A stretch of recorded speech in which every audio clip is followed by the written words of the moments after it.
Hello everyone. Thanks for watching Edupedia World videos. I am Neeti Saxena and I am teaching the subject Principles and Practices of Management. This particular video covers the planning process. It is the part 4 of module 3. I would recommend you that before going through this video, you should definitely watch part 1, 2 and 3 of module 3 because that covers a lot of details about planning and the types of planning. Before starting with the planning process, summarize certain things for you. When we talk about planning, planning is done at every level, be it the top level, middle level, or the first level. When we talk about the top level management, the top level management is into formulating the strategy of the organization. The strategy of the organization can be defined as the vision and mission of the organization. That where is the company right now? Where does the owners look forward to see the company in the next 10 years? What is the mission? How would the company reach there? What are the end objectives? These are certain things which are decided by the top level managers, and it is called as strategic management. The middle managers look into tactical planning and management by objective. Tactical planning is when they convert the strategic management into smaller parts, or the strategic planning into smaller parts, by defining that how many departments does the organization need to have, which department would be responsible for what type of work. This is called as tactical planning. So when we talk about strategic planning is for 5 years, is for 10 years. Tactical planning is more for maybe 3 years, 2 years. So what are we doing? We are breaking the long term objective into smaller ones. Further down the line, when we talk about the first level managers are involved in operational planning. That is, they are involved in the day-to-day decision making, as in how the operations would take place. So the bigger level strategies is being made by the top level management. The tactical plans are made by the middle level management, which are responsible for breaking down the strategic objectives into functional approach, as in what department would be doing what. First level managers are responsible for the operational planning, which is related to the day-to-day activities, and they look into that the operations are done successfully, so that the functions of every department is being met. And when the functions of every department are collectively met, then of course the objectives and the goals which are set in the strategic planning are achieved. Apart from that, even the middle managers are involved in management by objective.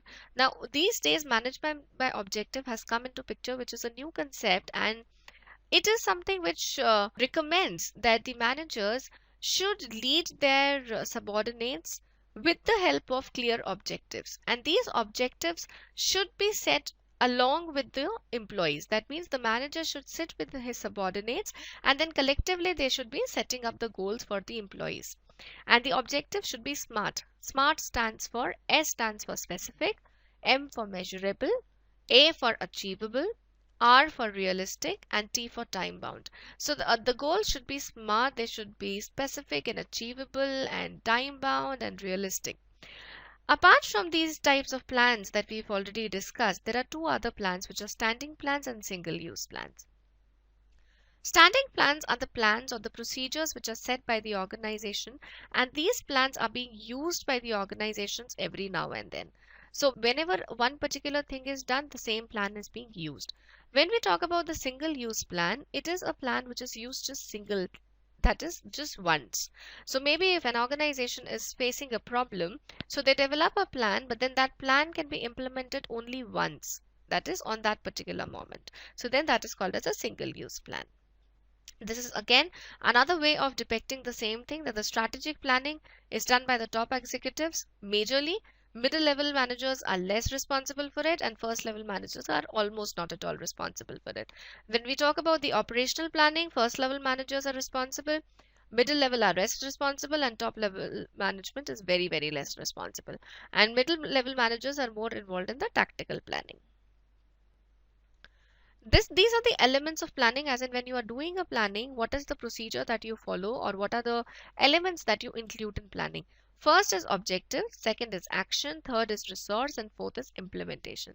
Objective is integral to plan because they specify future conditions. Objective, of course, tells you that what are the goal of the organization. So this is very important. Actions are the specified preferred means to achieve the objective. That means if you have to meet an objective, what is the path that you will follow? For example, if I ask you that in case if you are studying MBA, so your main objective is to successfully achieve MBA degree. Now for that, what is the path that you follow? You study hard, you submit your assignments and whatnot. So action is the different roles that you play, the actions that you do to meet the objective. Resources are constraints on the resource of action. So you have to look into that what are the resources that would be used by the organization and from where you would be getting it. And implementation is once the planning is done, of course, you need to implement the plan to meet the objective. Now let's just take these all 4 elements one by one. First of all is the objective. Objective is specific target to be reached by the organization. Goal or objectives are desired outcomes for individual groups or the entire organization, and they provide direction for plans and decisions, and they form the criteria for evaluating the results. Of course, when you evaluate the result, you would be evaluating the result based on what was your objective. For example, if you said that you want to achieve 80% marks, so when you actually get the result of examination, you will compare it to your benchmark, which was 80%. If you get 80%, well and good. More than that, you'll be happy. Less than that, then that means in your preparation there was a lacuna. Another topic that I want to cover in this video is characteristics of objective. When you are deciding the objective, then how would you decide it and how the objective should be? Of course, when we are in the stage where we are deciding the objective, it can be multiple in number. You can have 10 different objectives for an organization. For example, if an organization sets a strategy, it might say in this particular year, maybe we want to achieve target of maybe producing, let's say 10,000 units. The profitability objective can be different. The CSR objective can be different. The HR objective can be different. So when you are setting an objective for an organization, then they can be multiple in number. According to Peter Drucker, 8 areas which need to be covered while setting an objective is market standing, innovation, productivity, physical and financial resources, profitability, managers' performance and development, workers' performance, and public responsibility. So these are certain areas which the management should be covering while deciding the objective. The objective can be tangible or intangible. When we say intangible, it is something which cannot be felt. So that is the intangible objective. Tangible is something which can be seen. For example, tangible can be number of products that were produced, or number of maybe one product was produced, then what is the quantity of the product that was produced. That is the tangible objective. Intangible is the performance. Performance is something which cannot be seen, but of course you set a target performance, you set a level of performance, that this is the performance that we require from every employee in an organization. This performance, which cannot be quantitative or maybe which cannot be felt, which cannot be touched, is the intangible objective.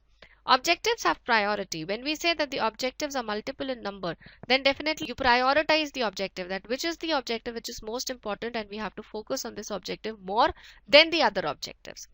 The objectives are generally arranged in hierarchy based on the priority and based on the flow that they have to be achieved. For example, if you have 10 different objectives and to meet the 10th objective, you need to first meet 9th, then of course to meet 9th you need to meet 8th objective. So depending upon which objective will fall at what place, then they have to be arranged in a hierarchy.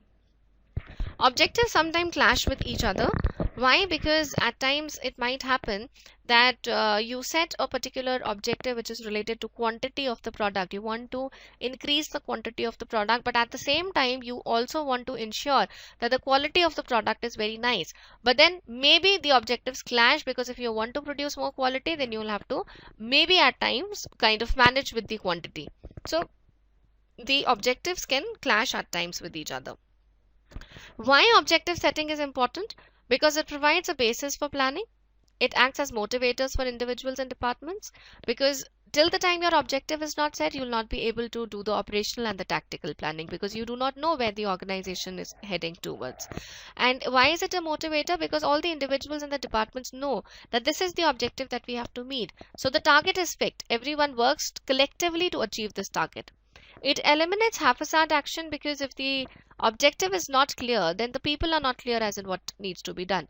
And when the people or the employees are not clear, then of course you move in a haphazard way, which definitely would lead to more chaos, and unachievable objectives would be made, and organization will not be able to do well. Facilitate coordinate behavior of various groups. Coordinated behavior, why? Because everyone knows what the objective is. Everyone knows in which direction they have to move. So then when everyone is putting the effort, it becomes a coordinated behavior, because these efforts would be in the same direction. Basis of managerial control, the objectives once are clear to the managers, they'll be able to control the employees, they'll be able to control the process in a way that everyone is moving in the right direction. It facilitates better management of enterprise, lessen misunderstanding and conflict, provide legitimacy to organizational activities.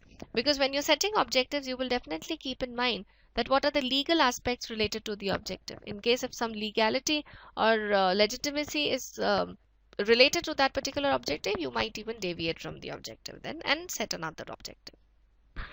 Second element of planning is action. When you talk about action, it is basically doing those small little work which are required to achieve that particular objective. It definitely includes two major things, forecasting and scenario construction. Let's just go through it. Forecasting is the process of using past and current information to predict future events. External conditions to be measured include the price of the competing products, the level of the consumer income, consumer interest rates, and other measure of local economic activity. So when you are planning, so then you have to keep forecasting in mind. You definitely have to forecast that, okay, you know, in the past 1 year, this was the trend of the industry. So what will be the trend of the industry in the coming year? Maybe your company is running since past 5 years. So you will look into that, what is the trend of the company in the last 5 years, and based on that, you'll predict for the future.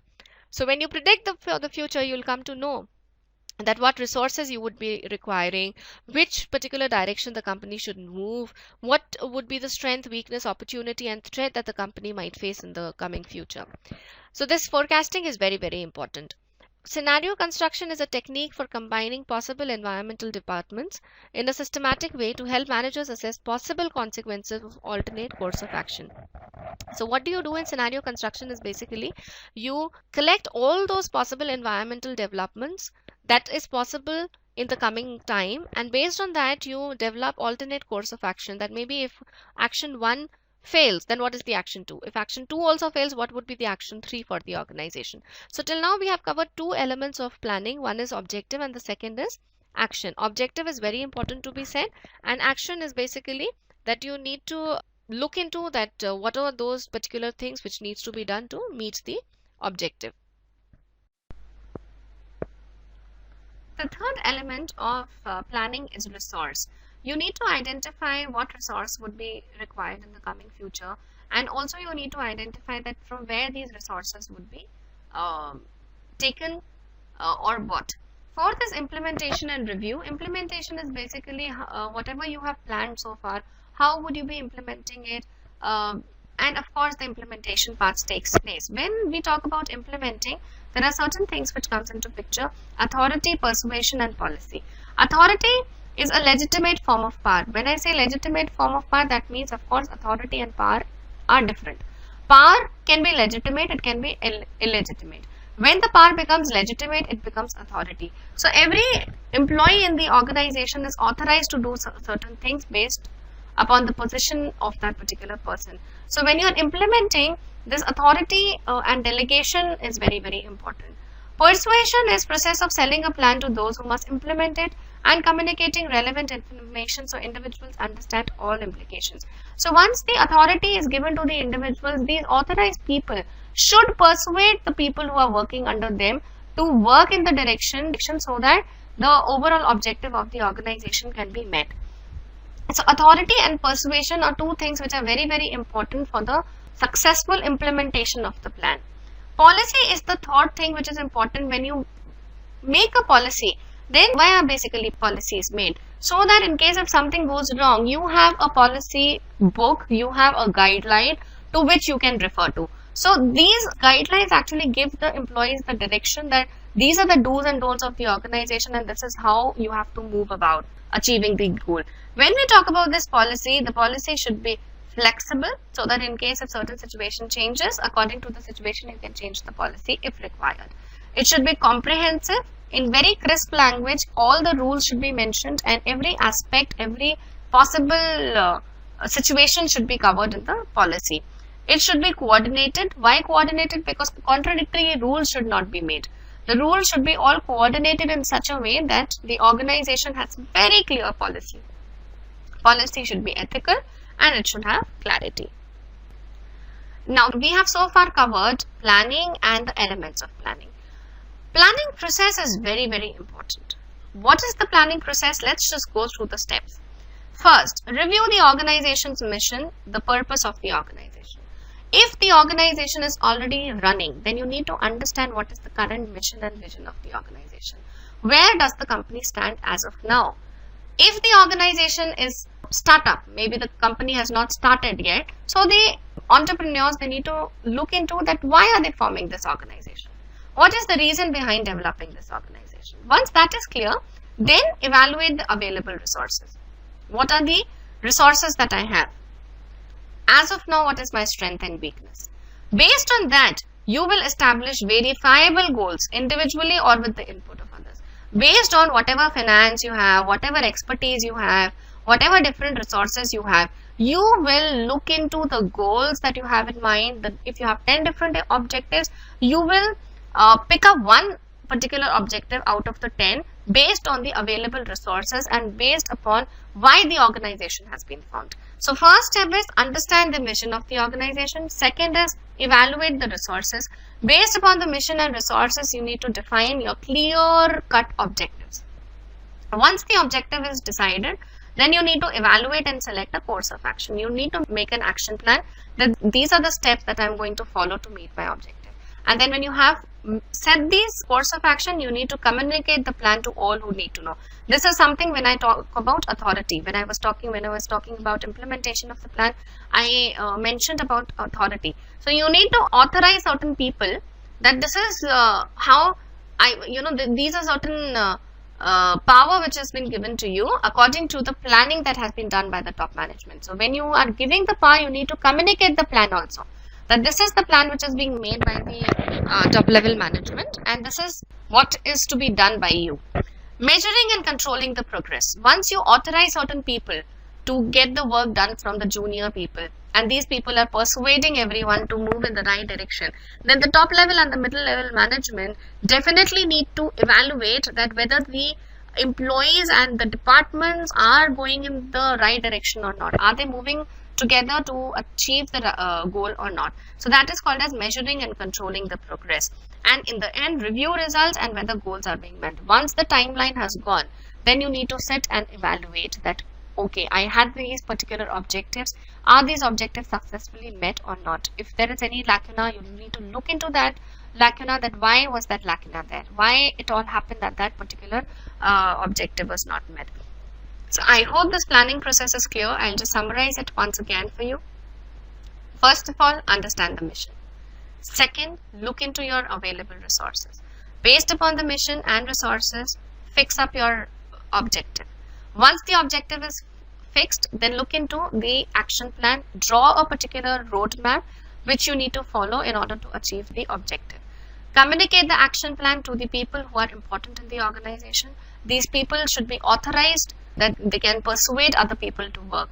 Then of course keep a continuous or regular check and control on the progress of the employees. And finally, the time ends, then you need to look into that whether the objective was met or not and whether the standard performance that you had in mind was achieved or not. But at the same time, when we say that planning is very, very important, there are little limitations of planning. If you make a particular plan, at times you get rigid.